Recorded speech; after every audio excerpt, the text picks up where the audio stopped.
আপনাদের কি মনে আছে কিছুদিন আগে ভারতের সাবেক ক্রিকেটার আকাশ চোপড়া বলেছিল সাকিব আল হাসান এখন নেই, তাই বাংলাদেশ ক্রিকেট দলকে আর কোথাও খুঁজে পাওয়া যাবে না।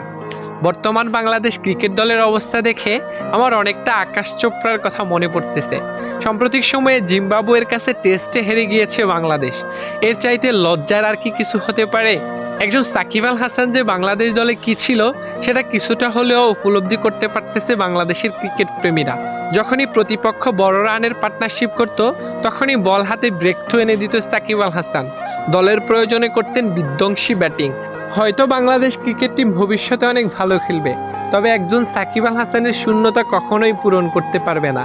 সাকিব আল হাসান একজনই ছিল, একজনই আছে, আর ভবিষ্যতেও একজনই থাকবে। আপনি মানেন আর না মানেন, সাকিব আল হাসান বাংলাদেশের সর্বকালের সেরা ক্রিকেটার।